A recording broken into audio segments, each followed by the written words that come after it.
Okay, today we're going to be bitching about timelines. About this 25-minute new timeline that we're going to deal with. 25 minutes, okay, what? We'll see whether we make it there. We're going to be talking about timelines in interior design work. I think it was very apt because this is something that Tyler is going through right now with a design project that he's taking at the moment. And you want to talk about it and tell everybody why you're like so triggered or like... I'm not triggered. Okay, I think the thing is when you are up against a really tight timeline, it stifles the creative process and inevitably something has to give in terms of a compromise. How tight a timeline is your current project? So in all honesty, this project was under 2 weeks to try and plan with drawings, renderings, and submissions for a retail project, which I think is... 2 weeks for planning. 2 weeks for everything. No, wait, 2 weeks for everything, meaning like you have to get it done, execute everything No, also? no. The actual work is 3 weeks. Okay.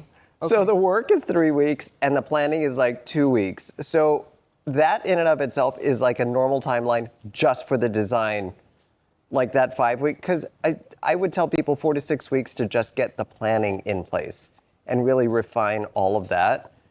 But Okay, so hang on. So 4 to 6 weeks for design and planning, is it? And then for execution? on a normal job, Yeah. another 6 to 8, depending on the scope. Oh, so depending on the scope of the job. I mean, I can't. Okay. So for you, like in sort of when someone comes to you and asks you like, oh, you know, how long do you take to execute a design project? You would say about 12 weeks? Yeah, that's a good generic marker. Now, if you're talking home, like residential, like most HGV kind of things, most contractors will tell you 8 weeks, 6 to 8 weeks. Like when we were talking about Nicole, what was her timeline? Wow, I feel, was it 4 weeks? Was it 4 weeks? It could be 4 weeks. I think, yeah, and which, again, it's doable, but it's very ambitious. Which is what you're doing right now, right? This current project. So the good thing about this current project is we are trying to retain a lot of what already is existing. We are doing very little demolition and very little buildup. So we are trying to do more decorative aspects to change the look of this, which that is one reason why we can pull this off in the time frame that we have. But in the normal world, no. So you're basically cutting out the scope rather than pushing the deadlines. You would prefer to cut out scope, the details and all that. Well, I don't want to say that we're cutting out the details, but I just feel like because everything's under such a tight time crunch, sometimes we unintentionally lose out on the things that we would like to spend more time on. Okay. You know? Okay. So like for me, I do projects, I do products, right? I'm doing it at like a micro nano scale compared to design. I'm only doing one product. But even then, when people ask me how long I take to make a sofa or a bed, 6 to 8 weeks is a really good timeline. It gives you enough buffer to problem solve. Yes, to problem solve, bring in products, bring in the materials, build the product, and if there are like small little failures, like little things that are not going well, I have a bit of time to correct it, tweak it. And also basically just, it's mostly for scheduling as well. Yeah. With design, I don't know, like, do you feel like with shorter timelines, sometimes, you know, you run on that adrenaline boost and it makes you even more creative? It makes you more creative, but then it's like, can you pull it off? Like you have everybody has all these grandiose ideas, but then it's a matter of like, is it appropriate for this job? And do I have the time to put in the details to make this happen? Execution, right? Yeah, because... And part and parcel about interior design project is about execution. Yeah. So the thing is, the design is such an important and integral part in the upfront, but then as you go through the design, honestly, there's no project that I've ever done where exactly what I set out to do is what we came out with. I think that's the difference. With interior designers, we have to understand how flexible we need to be, because you can see something on site and go, fuck, that's wrong. Or I need to change that. And it's a matter of. But it may not just be a timeline issue. No, it could just, there are 1,000 factors that could go into why something doesn't work. But that timeline basically like could be a catalyst for bigger failures, bigger problems. Yeah. I mean, working under pressure is great. Unless you have to stay up really, really late at night and then you're just not functioning, which probably is a reason why I sort of like was sick last week. Oh, And oh no. you know, just sort of working through it because you're up later, you're kind of stressing out about things, you're constantly thinking of scenarios of, okay, how does this work? How can we make this work even better? You know, it's just one of the hazards of the job. Yeah, and going, you know, talking about that, we've had, I used to have this staff. She's so good. She's been with us for about 8 years, and the job is pretty stressful, even for us. It's just a product only, right? Product design only. But basically, she's been so stressed out. She's had a bit of a mental breakdown, and she's had to quit because it just got too stressful for her. But I mean, like, Is that because of the job or because, oh, hello. Hi. come here. Let me show you guys. This is my shop cat. Hello. You decided to say hi today? Hi. She's like, I hate all of you. You know, but it's really good to have a cat in the shop because it helps with mental health. Whenever you're feeling like, oh, I can't do this anymore, here's a little fluffy thing. She's the bluffing support animal. Support animal.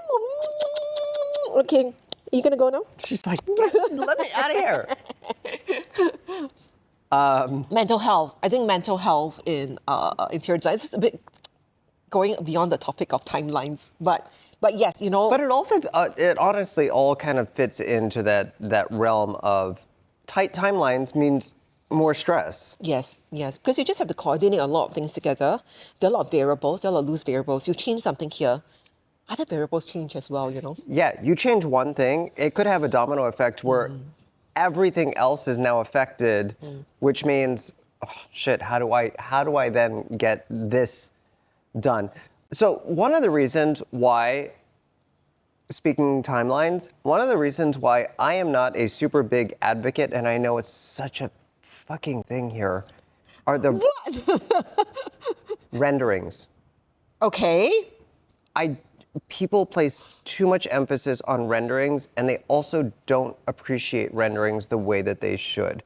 The amount of time it takes someone to do a rendering, there's effort that gets put into it, and then it's just, I don't like that, take it out, or you know, it just. I know.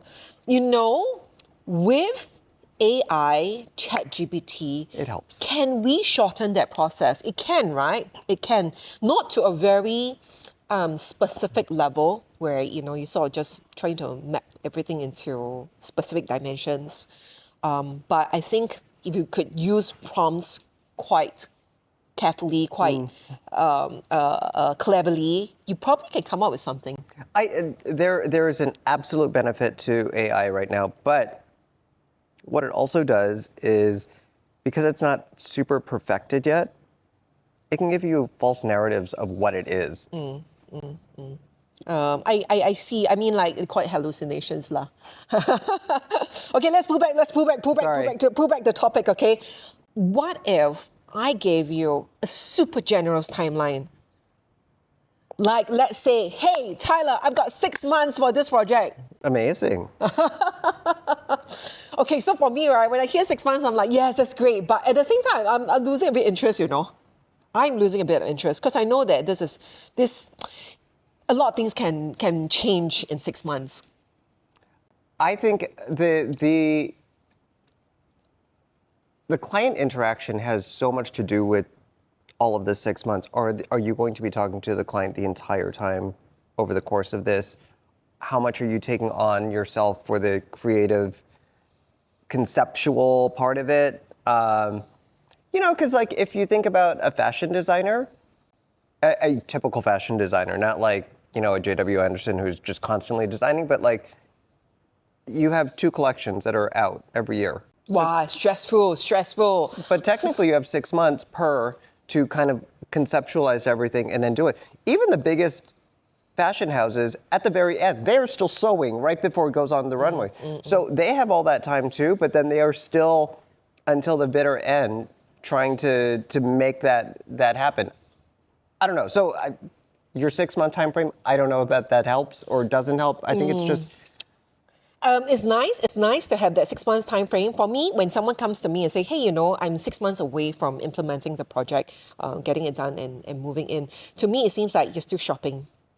I'm not sure that you're going to choose me as one of the people that you want to work with, and you're probably shopping for ideas, which is fine. Happy to share some ideas with you, but I'm not going to be putting in a lot of commitment. like renderings. Oh yeah, well. Just saying. Okay, so we don't do renders. We do drawings. I may not do the drawings. I may or may not do the drawings.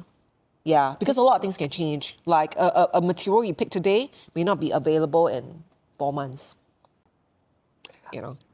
So one of my biggest gripes with Singapore and time frame is clients here, again, have a tendency to shop around for interior designers, which you should shop around. They don't do that in the US? Clients don't do that in the US? They stick to you? They're loyal? And the clients that I had. But the Singapore clients that you have are shopping around? Not mine. But no, so when I was working at another small interior design architecture firm, a lot of people would come in the door and say, okay, you're like the 5th person that we're hitting up. And here's the floor plan. We'll be back in 2 weeks. We'd like a full budget and rendering, and they don't tell you anything. They tell you very little about the way that they live, what they want to do, but the expectation is they come back into a full presentation, which again, we spoke about this before. This is the reason why cookie cutter homes exist in Singapore, because nobody is given the opportunity to actually design. I don't know. I mean, this is managing expectations, right? Like you come in, you're looking for a designer that you can try to have chemistry with. I don't even think that's a thing. I don't even think they fucking care. They're just looking at the number. Really? So that was your experience when you're working with? A lot of them. I'm not saying all of them, but I would say a good 70% of the people were just looking at a bottom line number. 30% really want to make a connection with you, which is the more important part. So for you, it's important to find that 30%, to find your tribe, so to speak. Yeah. Also, interior designers out there, Gen Z designers out there, when you are out on your own, it's okay not to take on a client. You can tell the client, I don't think that we're the right match. Desperate, no? Desperate for jobs. No, if you're desperate for a job and you need the job, absolutely, take the job. But sometimes you know that the amount of effort and stress that goes into that job is not worth it at the end of it. How many clients have you taken on that you're just like, never again? I learned this over 10 years. Like, there is a time to say no. I just said no, like a while back. There was a job that came to us and said, oh, just build this banquet, super simple. And I looked at the timeline. It was very tight, but it was a very simple project. And I said, okay, we can attempt, but you have to confirm specifications as soon as possible. And they're like, oh no, can you send us the catalog? The client needs to think about it. Maybe I can push a timeline by a few days. Then I'm like, absolutely no, then I'm not going to take on this job at all. And you said that? I did say that. I said, so I this was for a designer? This was for a designer, but it was for something really simple, and I've never worked with this designer before. And they come to us and expect that you can whip things out in 1 week. You think what, instant noodles ah? Huh? Pour boiling water? She is not instant noodle. She is a boil the water and wait your 4 minutes for it to be done. More than that, okay? So more 4 minutes. Oh, she's that special kind of noodle. Okay, I get it. Don't do instant noodles. Design is not instant noodles. But yeah, so, There's our reel right there. Design is not instant noodle. FYI, be on the lookout for that one. I think saying no is really important. Like, if the timeline is too short, you have to manage a client, say, look, I can't do this, and be prepared to walk away from it. And it doesn't make you a bad person to say no. Yes, yes. And one more thing is what I've learned is when you say no and you can explain why, explain your process and why you have to say no to this short timeline, clients respect you. Because you have not wasted their time by like dragging them along to like Yes. set up something that you know is going to fail. Yeah, and it's also possible that clients will say, okay, you seem like you know your shit. I possibly can extend my timeline. for you." Possibly. Possibly. They always can. Try. Possibly. Don't just say yes to everything lah. I feel half the time people come up with like fake time frames. Sometimes it's legit. If you got to get out of your place and like and move in, then yeah, that's a hard ass drop dead timeline. But yeah. Yeah. Okay. Another topic that could be interesting about timelines is, let's say, client comes along and say, I'm going to do the creative work. I will take that creative scope off your plate. You do the project management for me. And I'm seeing a lot more clients like that doing things like that. Who are the people taking on the project management though? I don't know that any designer would want to do that. Any contractor, I feel like they would be scared out of their minds. Why? Why does it scare you that the client takes on the creative scope? Because you are trusting in them to actually fulfill a profession that might not be theirs, which is probably not their profession. Maybe they've done a bunch of renovations in the past that they are just that well organized and can break things down. Okay. I've had clients who have like come with spreadsheets, which I love. I love you people. But most are not like that. Yes. But what if it's as simple as, I've already done the color selection. Oh, okay. So they flip through the Nippon and we're like, that one. Oh, look, there's a whole palette there. This one. Yeah. Beige with beige and beige on oatmeal with linen. Beige is easy lah, you match beige with everything, it matches lah, because of beige, right? Anyway. Yeah. Okay, I don't like it, no. It's okay. Let's talk about this. I like it sometimes, I don't like it sometimes. I like it when customers come knowing what they want.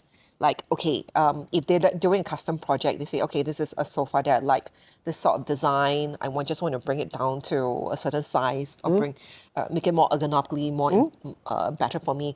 In that sense, that creative work, that creative scope is being taken off my plate, and I'm like, okay, is this feasible?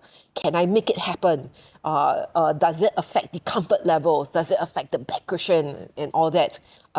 So in a sense, yes, it cuts down a bit of that scope for me, but not very much, because at the end of the day, right, for me, it's a lot of it is about execution. Yeah, it's all about and again, some clients that are overly stimulated with stuff, their expectations can always be skewed too, because but I do like an educated client. I like when clients come in and they're like, we have researched this, and this. We've decided on this. What do you think? I like the client that will say, we did our research, but what do you think? Okay. I think those are the best clients. Yeah. Then you can actually have like an intelligent conversation with the client. Yeah, not necessarily intellectual, Yes, but like have an an intelligent conversation. Yes, for sure. Yeah. Those are the best. You guys, we love you. We love you. So now we're training you to be the perfect kind of customer for us.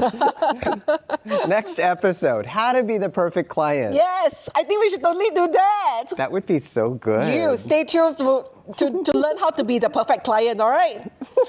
See you guys. Bye.